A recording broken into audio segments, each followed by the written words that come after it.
Okay, I think we're good. I do have, mashallah, a really good group of attendees here through Zoom, some good participants, as well as a good crowd on Facebook as well. So I'm going to go ahead and begin. My name is Saleha.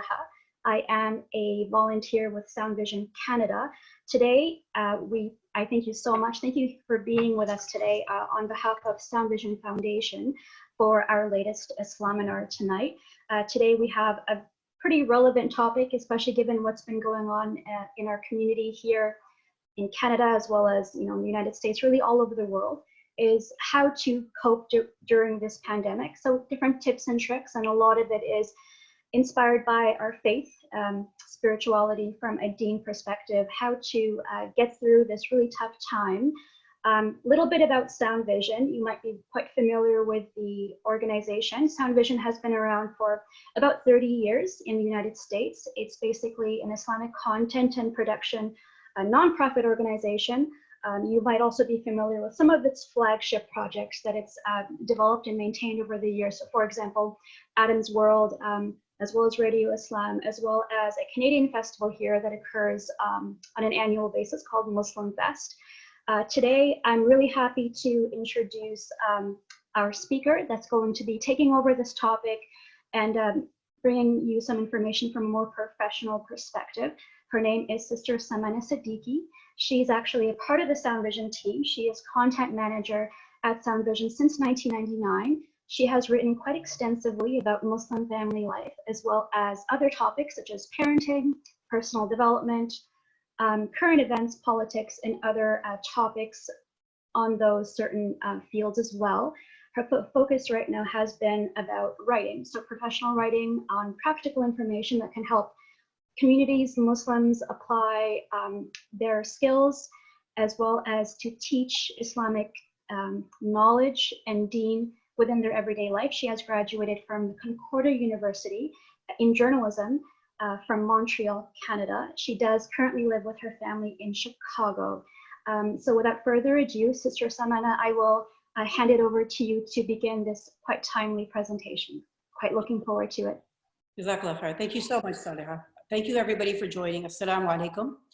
So as Saleha pointed out, I'll be talking about 7 ways to stay sane or mentally healthy during the pandemic, inshallah. So this is a very, of course, challenging, unique time. I don't think any of us, or maybe most of us, have ever experienced living in a situation where we are in a quarantine, where we are limited in how much we can go out. And this, of course, can have an effect on our mental health in many ways.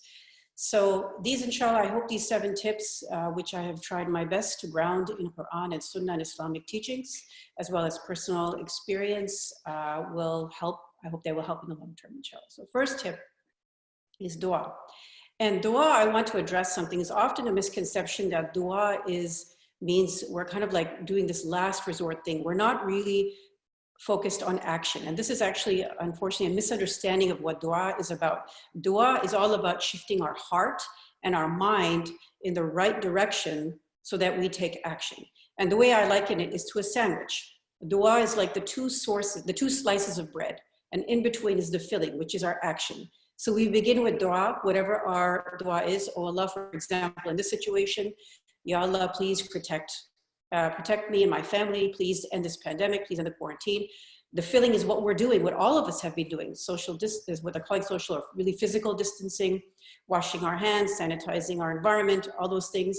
And then the other slice of bread is ending with dua, asking Allah to bless our efforts, asking Allah subhanahu wa ta'ala to give barakah in them and to give us success in them. So dua is not ever an excuse to not take action, and taking action is not an excuse not to make dua. They work together. In essence, what dua is about, so 2 things we need to remember. First and foremost, Allah subhanahu wa ta'ala wants us to make dua, not just fast and pray. Those things, of course, they are in their place and we have to use as Muslims. Those are things that bring us closer to Allah. But dua is, as Allah subhanahu wa ta'ala says in Surah Al-Baqarah, 2nd chapter of the Quran, verse 186, He says, and when my servants ask you concerning me, I am indeed close to them. I respond to the dua of every suppliant when they call on me, every person who asks. In other words, Allah is always close to us and He already knows, but He wants us to reach out to Him. In fact, Prophet Muhammad said in a hadith in Tirmidhi that dua is the essence of worship. Why would he say that? Because dua is when a person in their own, shares their personal concerns, the deepest worries and fears and things they want with Allah subhanahu wa ta'ala. So dua takes us from a situation where we feel powerless. Like right now, many of us are probably facing tremendous stress, anxiety, worry, uncertainty about the future, whether that's financial, whether it's about our families, whether it's about health, whatever it may be. Dua is one of the tools we have to take us from feeling powerless to feeling powerful, because through dua we are connecting to the powerful, Allah subhanahu wa ta'ala. La hawla wa la quwwata illa billah. This is a form of dhikr, remembering Allah. It means there is no power or ability except with Allah. And the way we connect to Allah is, of course, by performing our 5 daily prayers and other acts of worship, but also by making dua. In our deepest concerns and fears, we turn to Him in any situation. And dua is something you don't have to have wudu. You can be in any situation. You don't have to have, unlike other rites of worship where you're required, for example, to be facing the Kaaba, for example, or in a state of wudu, or whatever it may be. There may have certain requirements, and those are in their place. But in dua, we can make dua anytime in any situation, and we should take advantage of that. This is a tremendous blessing from Allah to help us during this time, and it will positively affect our mental health, because we will see that we're not just focusing on ourselves and our own worries, but we're turning these worries, these concerns, to the one who can truly change things. So that's, I think, very important for us to remember. Dua is key and essential in helping our mental health and helping us ease anxiety and worry at this time. Next, please. Next slide, please. Okay, using Islamic anger management techniques. So the reason I listed this was because there was a report in early March from BBC News that there was an increase in cases of violence, in domestic violence in specific, in the cities where there was a strict quarantine in place in China, where coronavirus emerged from. And this is something that is human nature, perhaps, that when we're living in close quarters with other people, maybe we never saw each other as much every day, and now we're in this situation, we're in a close personal space. So naturally there will be more conflict, misunderstanding, etc. So whether it's domestic violence, meaning between spouses, or family violence, where we have a parent perhaps abusing verbally, physically a child or children, or even violence between siblings, kids, of course. All these things are part of the situation we're facing. So it's very important. Another way for us to stay sane or be mentally healthy is to manage our anger effectively. And Islam has incredible techniques, very, very deep-rooted spiritual techniques to help us manage our anger effectively. So one of them, as Prophet Muhammad ﷺ recommended, is when we feel angry, we should say, "A'udhu billahi minash shaitanir rajim," which means I seek refuge in Allah from the accursed shaitan. So by saying this, for one situation, one reason this can help is that it helps us realize, where is this anger coming from? Because it's really from shaitan. Shaitan is the one who wants us to get angry, to have conflicts in our family, to cause us to lose our temper. So when we remember the source of it, and also in a way it deflects us away from the situation that's causing us to be angry, that will help us cool our anger, inshallah.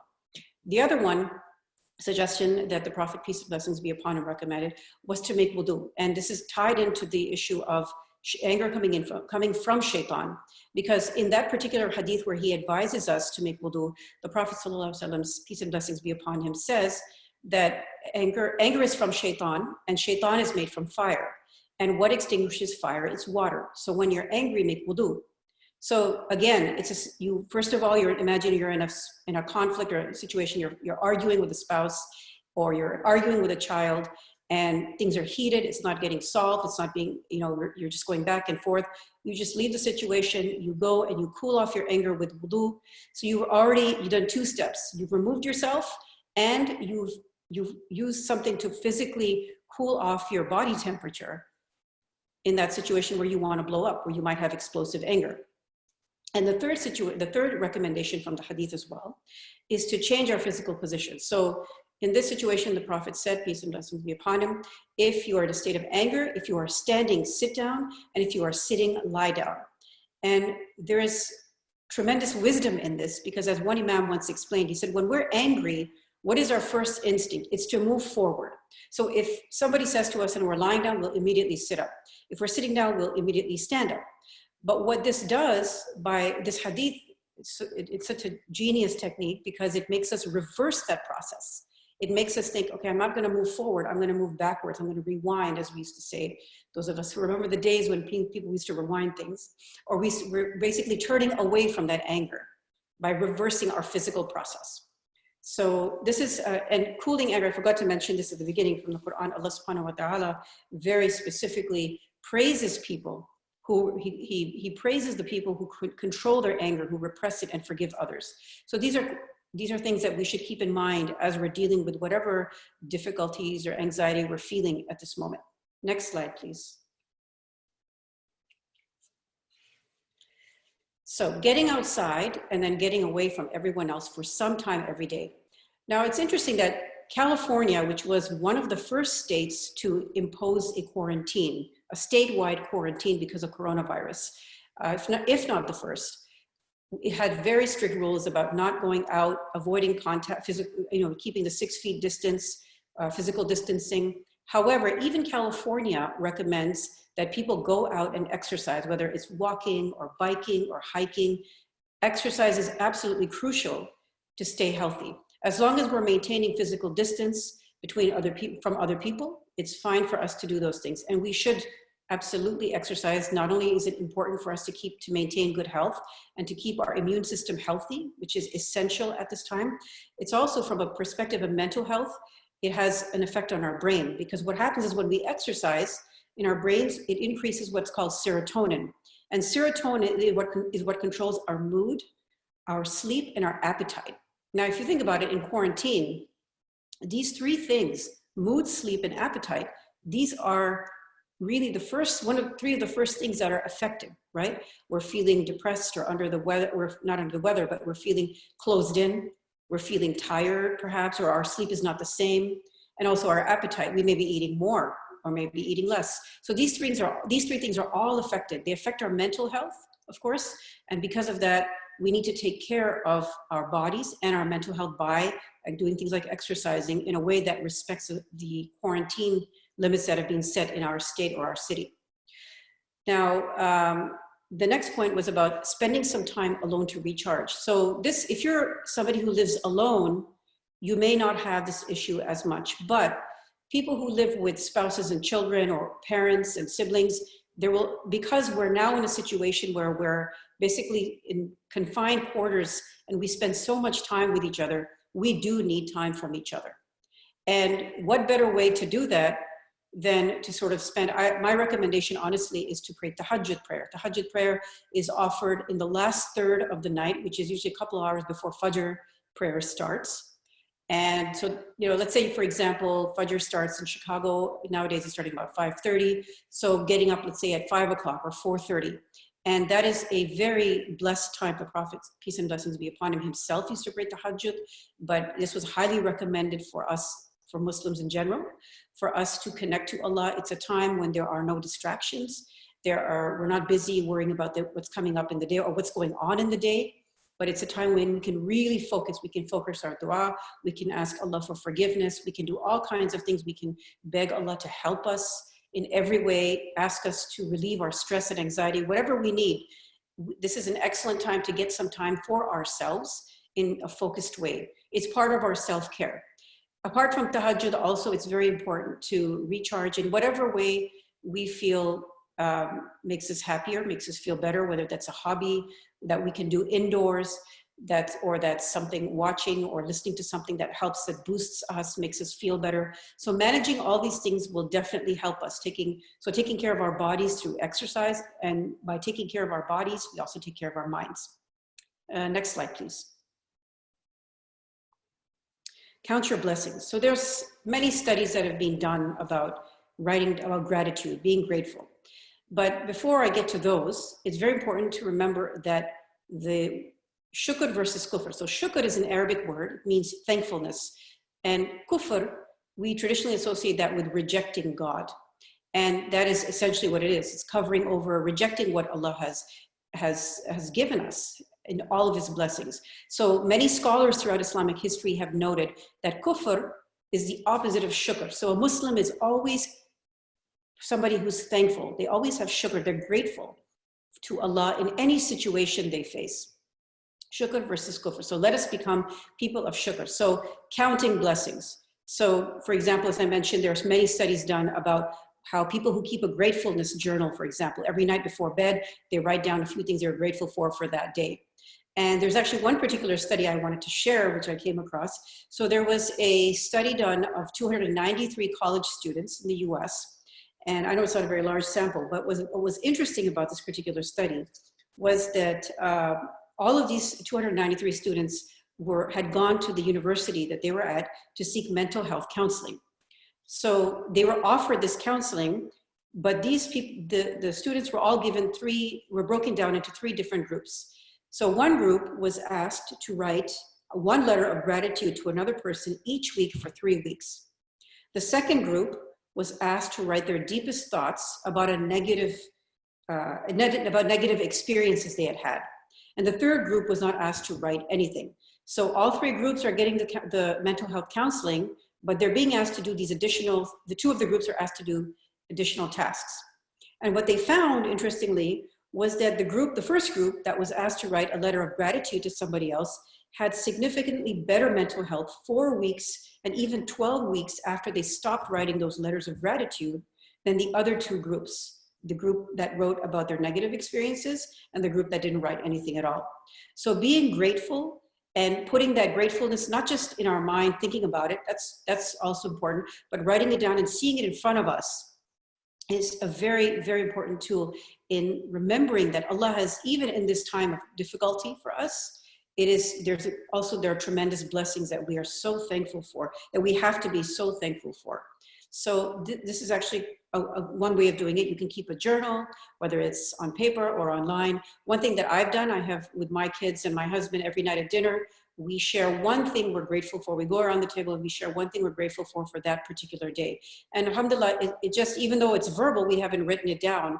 What it does is that it helps us shift away from this mindset of deprivation. So we're not deprived at all. We are so, so blessed. And the other benefit of sharing it with each other is that there may be something that my daughter or my son or my husband may say that I didn't think about, and vice versa. So it makes us even more grateful because we realize those other blessings are things that I should be grateful for too.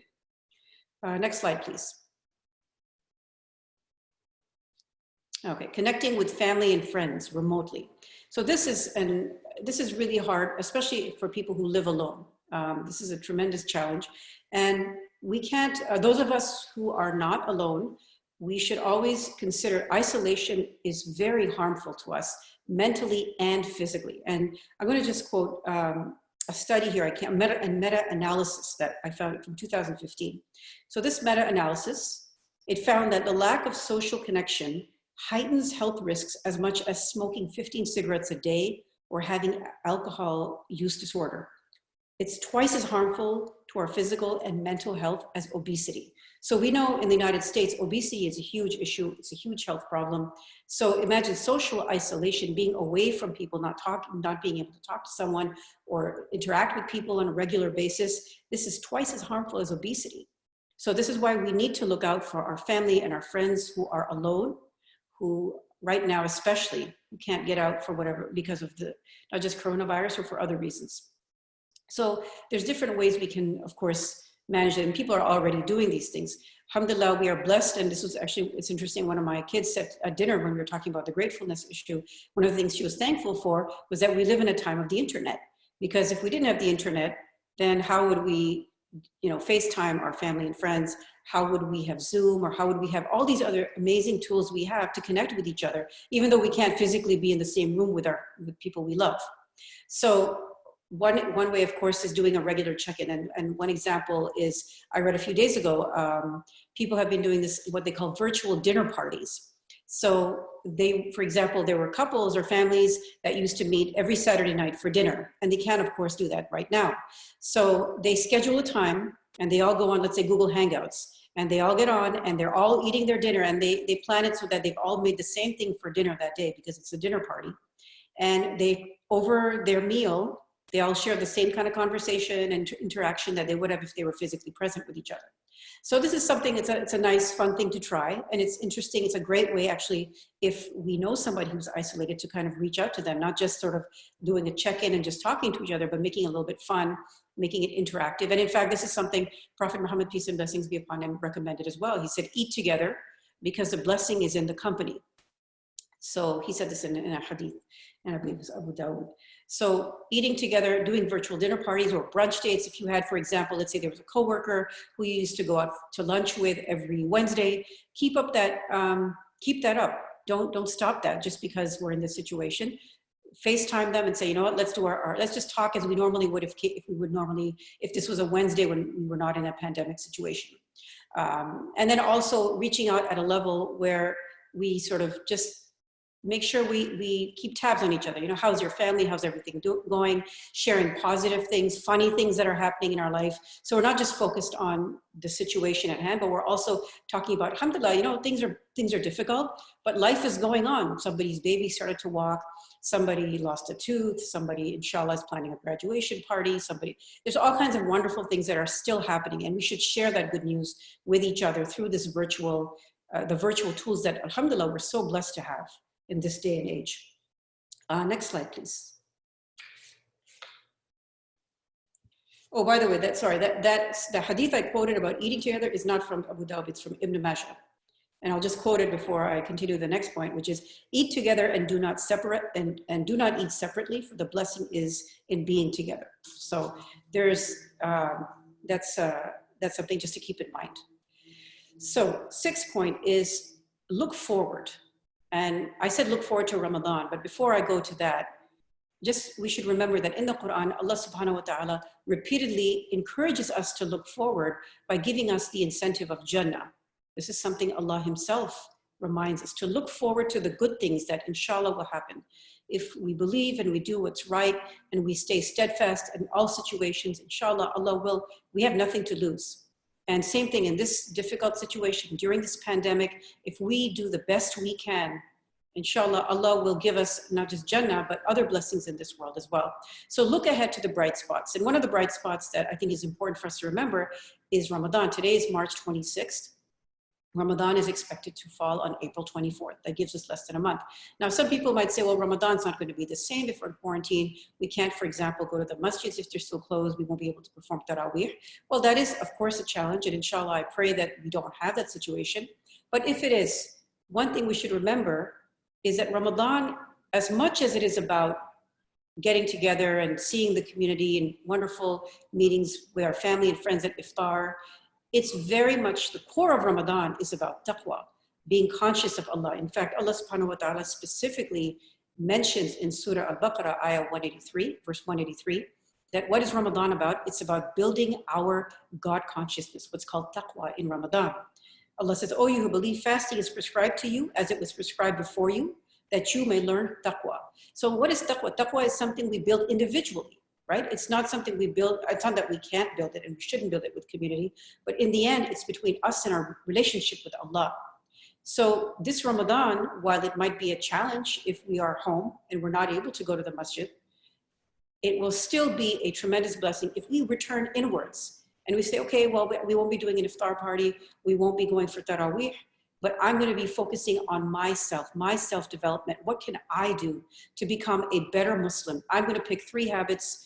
I'm looking forward to Ramadan, for example, because I'm going to start this good habit or 2 good habits or 3 good habits. I'm going to drop this bad habit or these 2 bad habits this Ramadan. So preparing for our spiritual journey in Ramadan right now, inshallah, in the middle of the pandemic, of the quarantine, inshallah, may Allah bless us all to see Ramadan, and we pray that we are blessed to see this blessed month. But planning ahead and looking forward to it is very, very crucial, because we will have something to look forward to, something to work towards, inshallah. So that's something to keep in mind with ourselves and our children as well. Next slide, please. All right, this limiting media consumption. So this is actually very, very important, because I know, and this is actually this is a double-edged sword, because on the one hand, as I said, alhamdulillah, we're living in a time where there's so much technology that we can do things like FaceTime or Zoom, like we're doing right now. We can learn so much, we can interact with the people we love and our friends. But at the same time, there's unfortunately the danger of us becoming overwhelmed and drowning in a wave of media consumption. So how do we balance that? A few days ago, alhamdulillah, Dr. Imam Abdul Jabbar gave an excellent webinar, which you can also go back and look up on YouTube. He also wrote an article about this on Sound Vision's website about sifting through, making sure we get the right information about the coronavirus pandemic. And this is absolutely essential, because there are many things that are being spread sometimes which are completely false, not just in terms of health information or death toll or the rate of infection, anything like that, but even Islamically oriented or Islamically based material. We need to be very careful about what we read, the sources we read from, where our information is, and we should think very carefully before forwarding. I think this is very important. This is important for us, that we don't create panic and desperation and more pessimism and depression in ourselves and other people as well. So it's important, like I said, stay informed, but avoid misinformation. Find solid sources of information and make sure that before sharing it, that it's legitimate. So I want to just give a quick example. There was something that somebody posted from they took the Chicago Tribune magazine newspaper, and it was a completely false headline. And they doctored it so it looked like it was actual news, that the entire city was shutting down, and it was completely false. Alhamdulillah, people were able to figure out that it was not true. So be very careful about what we all need to be careful about what we consume and what we share. The other thing is that we need to spread good information. The Prophet ﷺ always encouraged us to to cheer people up. This was his personality, it was how he lived, and it was also what he recommended for us to do. So while it's important, of course, to share information about things like how to stay safe, how to stay healthy, there was a very useful video I saw, for example, by a doctor just yesterday about how to disinfect your groceries. When you go grocery shopping, how do you disinfect your stuff before bringing it into the house? Because that also is infected, and that has the germs that we want to avoid. So useful information like that is great, but also positive information. One thing that I started doing personally was Googling coronavirus silver lining, using those words, or coronavirus positive news, coronavirus good news, because there is, subhanAllah, really good, there is good news. It's not, of course, we may think it seems like it's such a small thing compared to everything that's happening around us. But mashallah, there's tremendously good news happening. Good things people are doing. Volunteer people, for example, right now we have people who are millions of people in America, and I know for a fact here in Chicago, who are sewing masks for hospital staff because of the shortages that we're seeing. And they're doing this completely on their own. And they're doing this because they feel this is important. And alhamdulillah, that's a fantastic, positive thing that's coming out of this.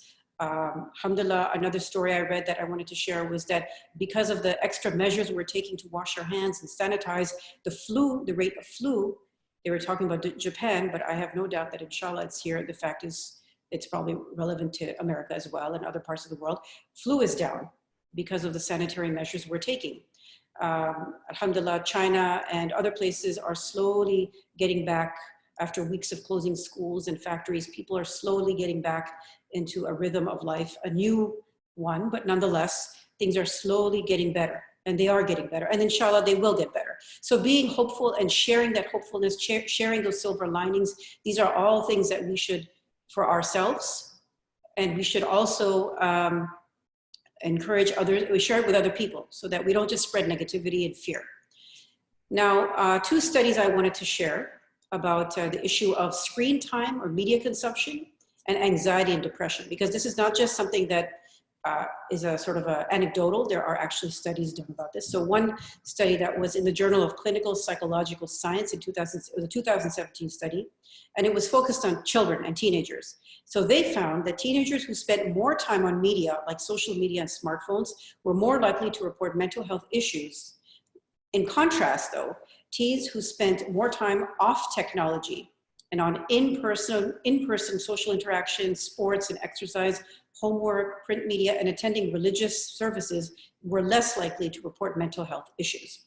Now, this is something that relates not just to teenagers or young children, although they're probably more susceptible because they can't control their impulses as well, but us adults as well, especially considering we're home, we have time now compared to before to be online, to watch things that we perhaps didn't have time to watch before. And some screen time is good, of course, and it's necessary if we're working from home or if we're students and we're taking classes from home, but it's absolutely essential to limit that screen time when it's not necessary, because otherwise that will be harmful to us in the long term for our mental health. And one last thing I wanted to suggest, when we're online, we should do the best we can in terms of not just limiting it, but whatever time we have is to use it to volunteer, to help others. Because this is also other studies have shown how volunteering, this is of course volunteering and serving others is very much part of every faith. It's most definitely part of our faith. We know that the Prophet ﷺ said the leader of a people is their servant. And we know there's a very beautiful hadith Qudsi in which Allah, through the Prophet, is saying that serving others essentially is a way to connect with Him, with Allah, visiting the sick, which of course we can't do at this moment, but feeding the hungry, doing all the things that we normally do. Now, how do we do that online? We can make donations online. We can connect to other people through WhatsApp. We can connect to our neighbors, even virtually. There's an app I read about today about connecting with your neighbors, where if a neighbor needs help in your area, you can, for example, get groceries and you can just drop it off at their door. You don't even have to, you can maintain that physical distance and still help others. One example that I think is, that I personally have encountered is a group of Muslim sisters here in Chicago. They started a WhatsApp group, and I believe the lead sister is a doctor. So she's encouraging sisters to make those face masks I mentioned for medical personnel, and she is arranging to do the drop off. So she picks them up, and by Saturday they're aiming to make, I think, 50, and everybody's in touch with each other through WhatsApp. They're sharing the pattern and how to make it, and then inshallah she'll collect it and then she'll drop it off to the hospital. So this is another excellent way to help and use our online time for good. And then the last thing I wanted to suggest in terms of using our online time to help others is either working, if financially we are having difficulty looking for online jobs, or helping somebody we know who is struggling or may have lost their job right now, helping them navigate if they're not comfortable or familiar doing online job searches, helping them with that, helping them with their resume. These are all things we can do online. We don't have to do them in person, and we are giving back. And that in itself, not only do we get rewarded spiritually, our mental health is boosted, because we're not just focusing on our own worries and our own concerns, but we're also helping somebody else. We're moving beyond ourselves. And as my first point, which was about dua it's about shifting our hearts and minds away from our own insular worries to something bigger and broader. In the case of dua, it's to Allah. And in the case of things like volunteering, which is also serving others, another way to connect with Allah, serving others to serve Allah. Thank you so much for listening and for your time. Jazakallah khairan. Assalamu alaikum. This is your host, Saleha, jumping back into the webinar. I really wanted to thank you, Sister Samana Siddiqui, for your time to go over a lot of these great points. I was literally making notes and writing down a lot of what had sort of stood out to me, things that I just didn't think of during this, amid this really sad pandemic that we're all going through. But inshallah, we're all in this together. I just wanted to quickly acknowledge our attendees. We have a lot more people that have tuned in via Zoom. I know that we have some people that have also joined the presentation from Facebook. If everybody can just take not even 5 to 10 seconds to think of any questions, and you can submit them through the comment section on Facebook, or just the Q&A or the chat box here on Zoom. So just take your time to submit a couple of questions. Right now, Sound Vision, as well as so many other organizations out there, are making the most of this time to deliver a lot of timely reminders through this virtual system that we have going on right now.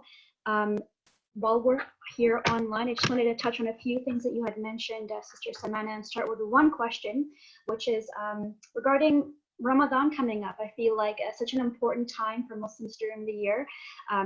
It's just really creeping around the corner. We have this pandemic that has hit us. Usually preparing for Ramadan is such an easy thing to do. How do you think, the COVID-19 crisis will impact the holy month, and especially in terms of things like panic buying. Right now, the shelves are literally empty just from people doing that panic buying, out of fear of the crisis. A huge part of Ramadan is really preparing in terms of our meal that we use to break our fast. Do you have any tips or tricks just for families to get their pantries and fridges stocked up for a healthy Ramadan, as well as, of course, being mindful of other communities out there? And I know you've already touched upon this by talking about volunteering and sharing your food and your time with neighbors, but if you just have any sort of tips with Ramadan just creeping around the corner. Well, I know that's actually a very good point you raised, because the situation with people stockpiling food and the shortages is something we should definitely be considering as we prepare for Ramadan. In fact, this actually may be that blessing in disguise. The good thing is that Ramadan is teaching us, because people always, scholars and activists and speakers have always said that we need to, in Ramadan, it's what is the point of fasting, and we're feeling for the hungry, and then at iftar time we sort of reverse all that by eating a very lavish meal. So subhanallah, this is something that this would be a starting point for us. This would be one of the silver linings that I mentioned earlier, that inshallah this Ramadan we prepare our iftar remembering that we need to share more, and we need to focus on the true meaning of Ramadan, which is taqwa. And it's not, of course, once in a while having a nice lavish meal, there's nothing wrong with that, but really focusing on how we can trim down our iftar if we are used to eating a lot, how we can eat, like you said, eat healthier, less. I know I'm from a culture where fried food is the norm at iftar. And so when you eat a lot of fried food, it makes you very tired. And there are people, I know I've experienced this myself, where I'm standing in Tarawih and I'm so tired I can barely stand because I ate too much fried food at iftar time. So eating in a healthy way, making a meal plan starting now. This is part of that planning, looking forward to Ramadan. Say, okay, well, we have less than a month now. We have about a little more than 3 weeks. So what are some of the meals we're going to prepare? How can we eat more healthy? There's a fantastic, Google is right there. We can look up excellent recipes. There are Muslim chefs, Muslim experts on food and nutrition, Muslim dietitians who've offered all kinds of ways to what kind of food to prepare. So looking those things up and preparing now for what we need.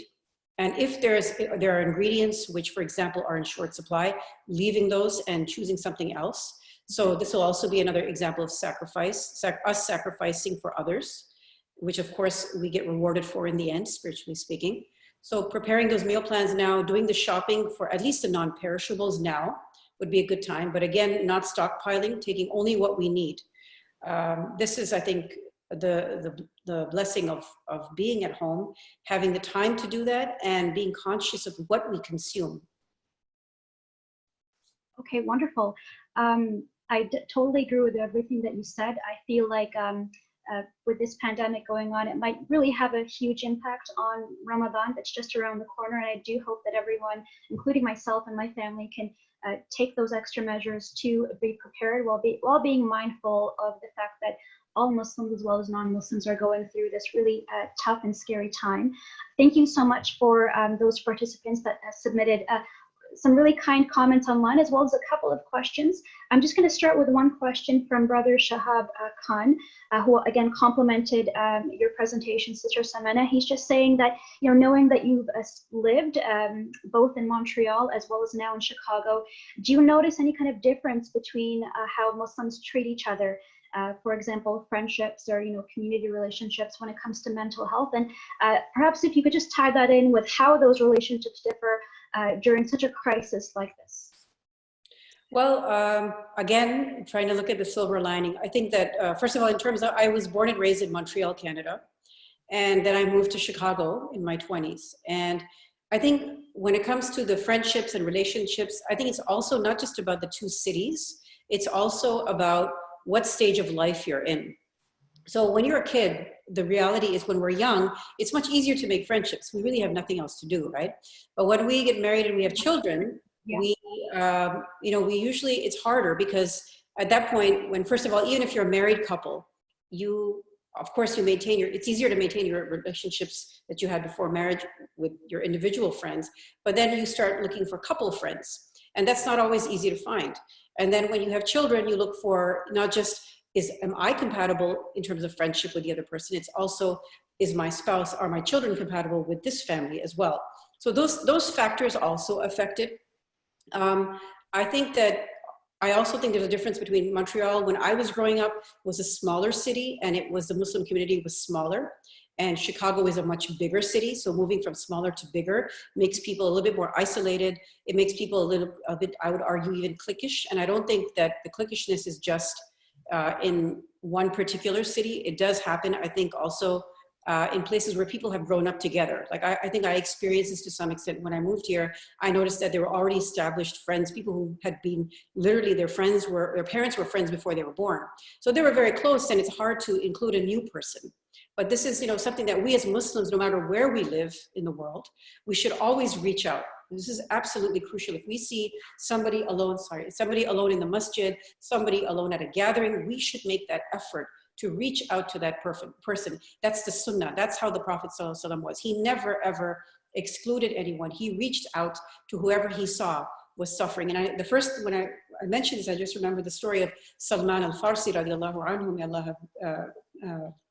Allah have peace, not peace be upon him. He was a companion of the Prophet, radiallahu anhu, may Allah be pleased with him, sorry.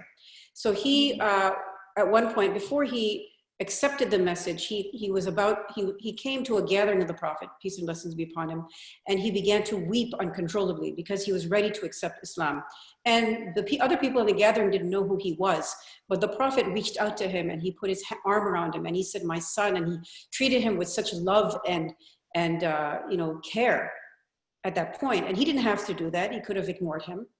But that was not the sunnah. So we always, as followers of Prophet Muhammad sallallahu alaihi wasallam, as followers of the prophets, our aim should always be the person next to us, no matter who they are, if they are in need in any way. And I'm not just talking about somebody who's hungry, but somebody who's lonely. Loneliness, as I mentioned, is a serious problem in our day and age overall. But even in Muslim communities, that we need to reach out. We have to get out of the boxes we're in. As Dawood Warnsby has a song called "The People of the Boxes." We just stay in our box and we don't get out. And this is not the sunnah. It is the sunnah to reach out to others, to reach out to somebody who looks lonely, who looks like they're new. We see somebody, this is our duty to them, especially in situations where Muslims are a minority, like we are here in America and Canada and other parts of the world. Because if we don't reach out, somebody else will. And we're influenced by each other. We're influenced by our friendships. We're influenced by the people we're close to. So for a healthy Muslim community, we cannot maintain what those boxes we're in. MashaAllah, there are Muslims who reach out, and we should all continue doing that no matter what city we're in, no matter where we are. And I think that inshallah in Ramadan, this is an excellent opportunity to do that, for all of us to do that. Not if we can't do it in the masjid. I pray that inshallah our masajid will be open by then, but actually virtually reaching out to each other. Somebody, maybe you may have seen at the masjid, you have their phone their phone number in your contacts, and you never reached out to them. This is the ideal time to say, how are you doing? How's your family? Just checking in. I hope everything is all right. And you don't even have to say, do you need anything? Because most people right now, alhamdulillah, are good. But if you're not comfortable asking them that, or maybe they're not comfortable with you asking that, just even doing the check-in is very, very important. I definitely agree. And I hope that that everyone that's tuning in with us is able to listen in on a lot of this, invaluable information that's being shared. I just wanted to really comment on what you spoke about, the idea of individualism. I think that that's so relevant and present in this society now, especially amongst youth more than ever. It's just this type of feeling of that, you're in solitude and that you're live quite an individualistic life, which, according to a few social studies here, it's quite, that feeling is quite rampant amongst North Americans, and especially in the culture here. And I feel like that can maybe possibly now it's being made worse by this self-isolation that's going on because of the idea of social distancing. Obviously, here at Sound Vision, we hope and we encourage everyone to be, taking care of themselves, staying healthy, practicing that self-distancing. But at the same time, just as you were saying, Sister Samana, the importance of reaching out to one another. And I think that, presence of social media, of just having a cell phone on you, of being close to technology. I think that can at least help bridge that gap, especially now more than ever when now you have to self-isolate, unfortunately. Before, maybe people used to just do it unknowingly, but now everyone's in their own home and not really allowed to reach out to one another, unfortunately. So again, thanks everyone for tuning in. I just wanted to put out another small reminder that you do still have time to submit any questions or comments on this really relevant topic that's going on right now. And while those questions are coming in, I just wanted to remind everyone that tomorrow is Friday. Tomorrow's Jummah, as we all know. So in light of a lot of our spiritual and religious leaders encouraging people in our community to stay home, Sound Vision is actually putting on virtual khutbahs, 3 khutbahs. So depending on where you are, we hope that you can tune in based on your location. So there's going to be 1 khutbah at 1 p.m. Central Time, 1 Eastern Time, as well as 1 Pacific Time. And just really quickly, the imams that are going to be leading these virtual khutbahs, I just want to make that very clear. These are virtual online khutbahs that you can tune in for free. So tomorrow it'll be 1 p.m. Eastern by the Khatib Imam Taha Ghayur. For 1 p.m. Central, you can catch Imam Abdul Malik Mujahid. And for 1 p.m. Pacific, you can tune into a khutbah by Dr. Ahmed Murad. And just continuing on with this theme of Islaminars, obviously these are webinars that Sound Vision is really ramping up at this time. I think that the foundation does a lot of webinars to begin with. It's really one of the great services that it offers right now. They're trying to put out a lot more, just with everyone being sort of stuck at home, and just to in the spirit of the whole hashtag together at home situation. So a couple more Islaminars that you can catch over the weekend, specifically on Saturday. Let me see here. Saturday and Sunday. So on Sunday, a fundraising webinar led by Imam Irshad Osman, as well as on Saturday, a public speaking Islaminar led by the presenter Muhammad Maxwell Hassan. So they're all free to attend. You're welcome to tune in. And one way to register is just by going to soundvision.com/webinar. Okay, just checking in for any other comments or questions coming in through Facebook or Zoom.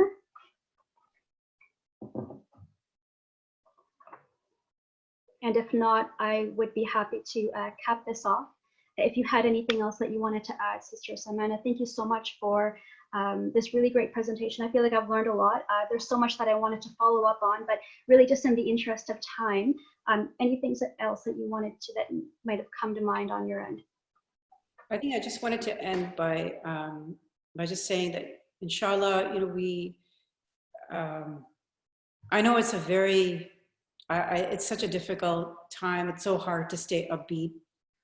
But just remember that, the Prophet ﷺ, all of us should remember, like whatever hardship he faced all the time, he's our guide and he's our lead. And he never lost hope. He never despaired. And we, as his followers, all of us should always do the best we can to be positive and look for those silver linings, look for the positive in this situation, look for the good, that inshallah, good will happen. We have to be convinced of it without a doubt, and it will. This is, Allah is just, Allah loves us, Allah is merciful. As much as we need to always remember that.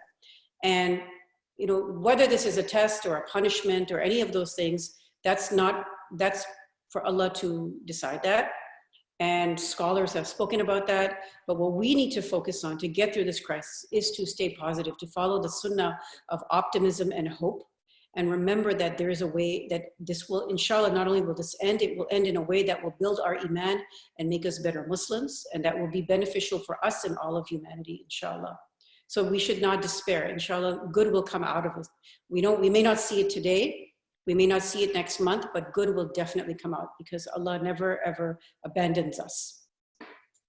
Ameen. Thank you so much. I just will see that someone has raised up their hand. Sadaf Masood, I'm just gonna give you access here. You can feel free to come on and ask anything that came to mind. Go right ahead.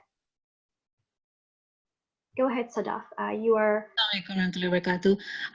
This is not a question, it's just a comment that I joined in the middle, by the way, but I totally understand only from the last point. The thing is that I just want to share my feelings that, it is a hard time, but I have been there facing all those things. Like, my husband got cancer like 3 years back, and then I have my 4 kids, and but you know what, that time when I came to know about his cancer, that time the cancer was like that. It's just like the fear of cancer was like a coronavirus, right? Like people think that, oh, it's a death sentence, right? So but I have seen him coming back to life, and mashallah, he's okay, he's doing well. And Inshallah. yeah, so alhamdulillah, I would say that everybody just please be positive, and inshallah have your tawakkul on Allah, totally leave on him, that he will inshallah take us all out of this situation. But just pray that your iman stays on the same level, and inshallah grow with the time, inshallah. Just that. Yeah. Inshallah. First of all, Sister Sadaf, may Allah make it easy for you. May Allah speed in your husband's recovery.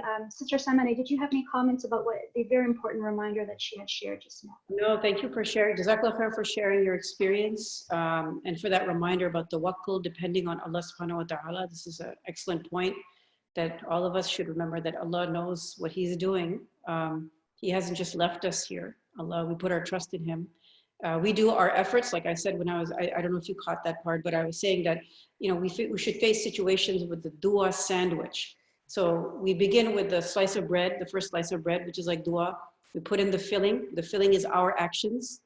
And then the second slice of bread is dua again. So we begin with dua. We ask Allah to help us. We do what we have to do. We quarantine. We wash our hands. We do all the cleaning and carefulness and caution. And then we end with dua, we ask Allah to accept it. So really approaching with dua, ending with dua, and trusting in Allah, as you pointed out, sister. Thank you so much for sharing your experience. Thank you so much. And I just want to remind everyone that, despite what you're going through, as we were talking about being isolated before, we're really all in this together. Reach out to your family members, your friends, reach out to different organizations such as Sound Vision. And at this time, I really also wanted to give a shout out to a lot of different volunteer teams out there. And I know that Sister Samana, you had really talked about the importance of volunteering during this time. There are a lot of volunteer led initiatives, big and small, in the United States, as the example that you gave, as well as here in the GTA, in the Greater Toronto area, helping deliver things like, food, essential food, services, supplies to those who need it. So for example, people who are sick with illnesses, people who are elderly, those that are not very mobile, those people living with disabilities. There is really a plethora of support that's out there, and you really just have to reach out, and just to keep in mind a friendly reminder that we're all in this together, and we are, as they say, together at home. So if there are no questions at this time, I just wanted to let one of the